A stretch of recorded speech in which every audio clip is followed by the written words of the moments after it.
Hello, amazing one. Welcome. And let's solve this beautiful geometry puzzle together. Now we are given a right triangle. You see triangles here. And this side measures 2 units. This side measures 2 units. We don't know this side and we are asked to calculate the area of the circle. We have an inscribed circle. You can see this is an inscribed circle. I notice that the circumference of the circle is touching the 3 sides of this shape. Now, how do we find the area? It looks impossible, right? But don't worry. I will take you through that step by step. It's just so easy. Now, remember, if you want to find the area of a circle, the area we know is pi r squared. Now, with this formula, we are good to go. But the problem is, do we know the radius? That's the question. Can we find the radius? Because notice that the radius of the circle is not given. So in that case, if we can find the radius of the circle, then we can find the area of the circle. Let's do that. And if you're a returning viewer, thank you for always choosing to lecture us. If you are still new, why not hit on that subscription button? Make sure your notification bell is on because we have updates for you every day. And if you love what you do, don't forget to give us a thumbs up. Now let's work out the radius. If you go to this, one thing you need to remember is this circle theorem. Remember that each time you have a circle drawn, this is what we call the tangent. This line touching the circle. Remember, this is the circumference. So whenever you draw a straight line to touch the circumference at a point, we call this line the tangent of the circle. Now, what else do we need to note? You also know that when you now have two tangents, they meet at a point. Whenever you have two tangents drawn, and these two tangents meet each other at a point, we say that these two tangents are the same. And what do we call it? What theorem are we obeying? We obey the tangent theorem. Now, how can this help us? If you go to this diagram, you notice that this circle, the circumference is touching the size of this right triangle. It means that this line becomes the tangent, this line becomes a tangent, and this line is also tangent to this circle. Now, what else we need to note is that, remember also that for every time you have a circle drawn, and this becomes the center, then, you know, from a line from the center touching the circumference is what we call the radius.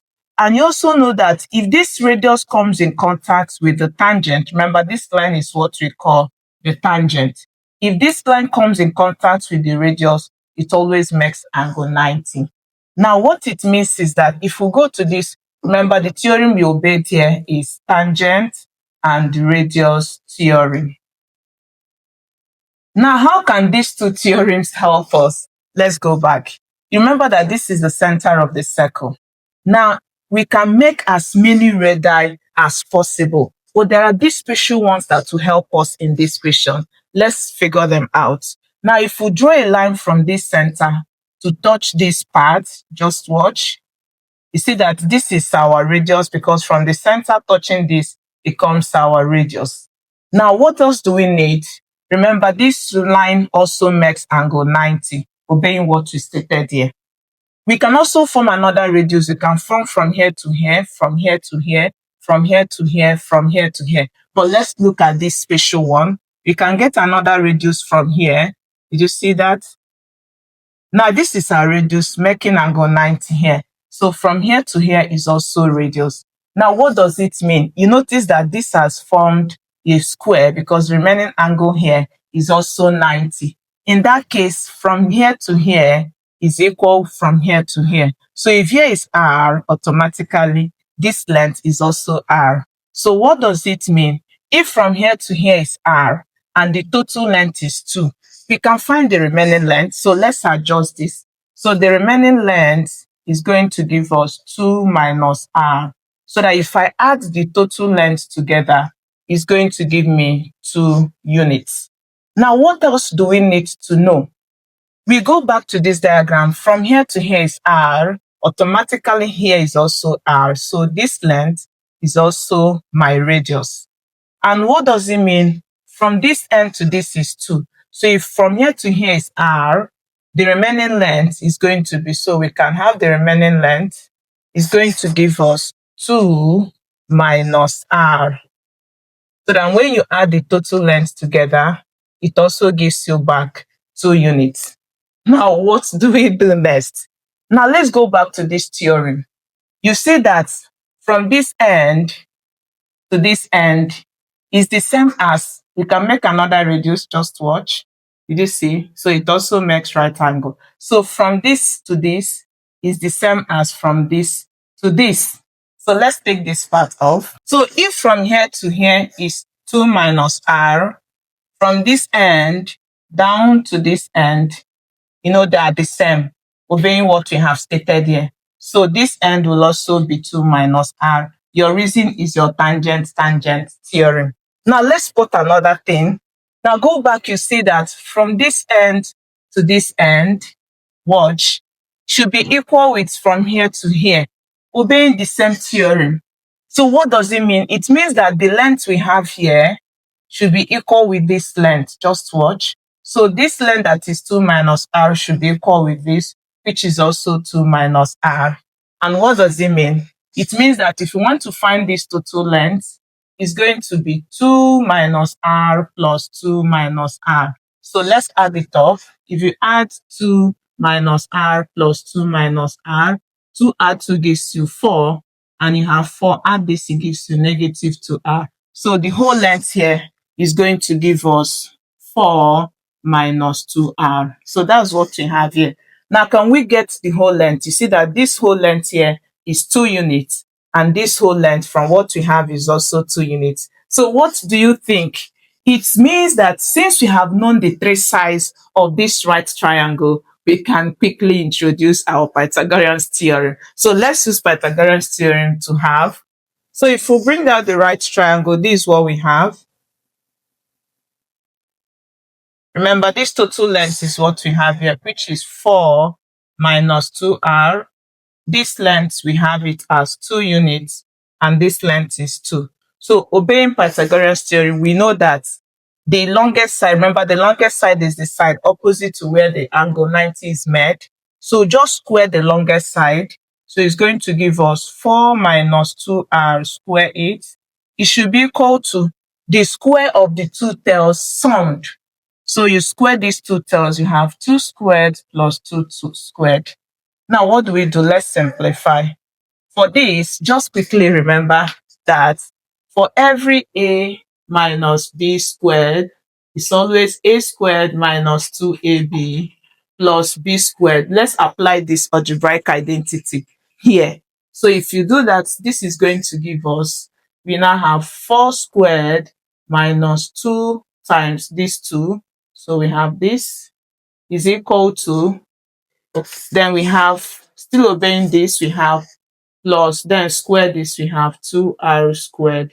And that's equal to 2 squared gives you 4, and 2 squared gives you 4. So let's simplify. So work it up here. We now have 4 squared, it gives us 16. If you multiply this, this will give us, this is 8 times, this is negative 16r plus. Now remember that when you have 2r squared, it means 2r times 2r, and that gives us 4r squared is equal to, when you add this and this, it gives us 8. So if we simplify more, we are going to now have, this will give us, so let's subtract 8 from both sides. So if you do that, this minus this is 8 minus 16r plus 4r squared. If you subtract this, it gives you 0. So you observe that this is leading or has led you to quadratic equation. So let's rearrange it so that the one with the highest power begins. So we have 4r squared minus 16r plus 8 is 0. We can also simplify this. So to now have, so divide each by 4. So we divide by 4. You can also work it this way without dividing, just to reduce the work for us. So divide by 4. And when you do that, if you divide this, we are going to have r squared, and this gives us minus 4r. This gives us plus 2 is equal to 0. So we are going to solve this quadratic equation using our quadratic formula. Let's do that together. We have it that r is equal to negative b plus or minus square root of b squared minus 4ac divided by 2a. Remember that your a is always the coefficient of r squared, which is 1. B is the coefficient of r, which is negative 4. And c is the constant, which is 2.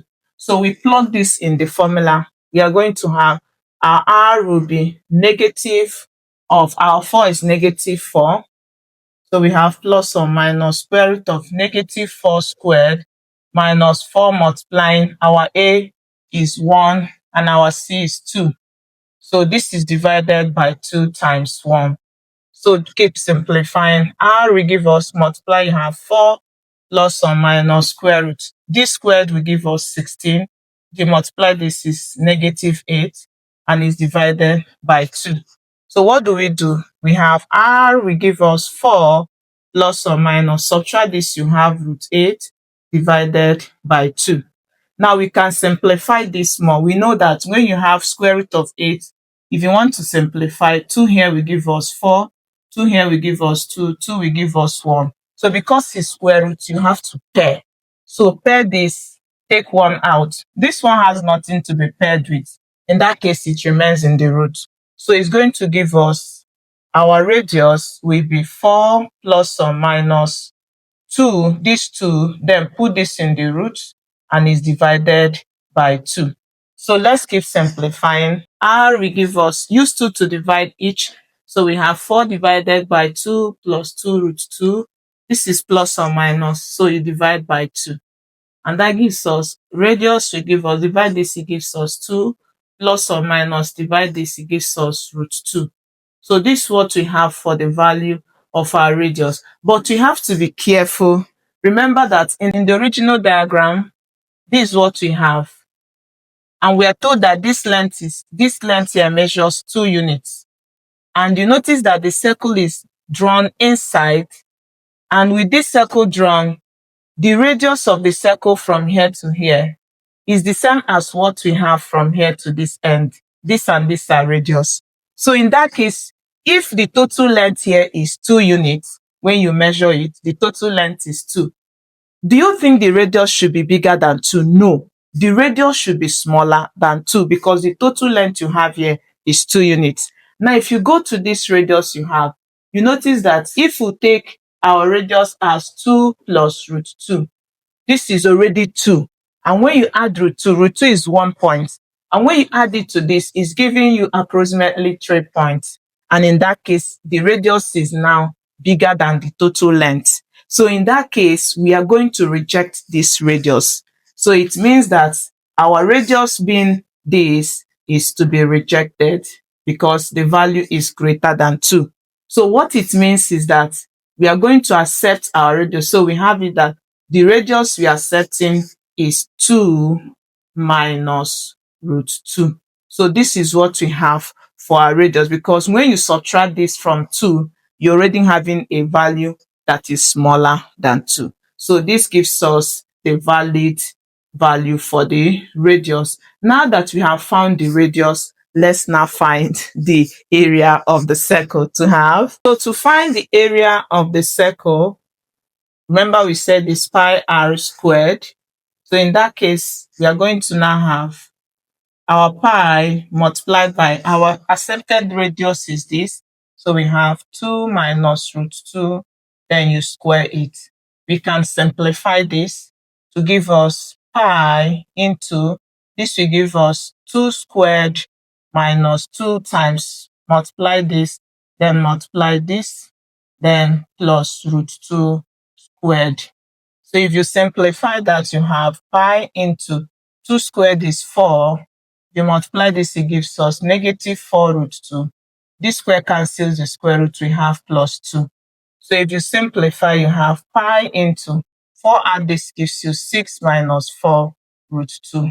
So this gives us the value of the area of the circle.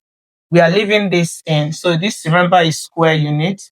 So this is for when the value is left in terms of pi and root. Now, suppose you want to leave it in decimal, let me show you what you would do. So if you want to leave it in decimal, we are going to have the area of the circle will now be from here. So we have pi into 2 minus root 2 squared. So it's going to give us pi. Simplify this, Q it in the calculator. You have 0.5858 approximately, then square. So we're going to have pi into square this, we have 0.3432 approximately. Then use the pi calculator pi value. We are going to have Q this in the calculator we have. So we have approximately the area of the circle will give us 1.0782. So this is what we have for the units in decimal. And I hope you really learned something. If you did, don't forget to tell us how much, like, share. I'll also be curious to see your own method. Thank you for always choosing to learn through us. I hope to see you in my next video. Do have a lovely day. Bye.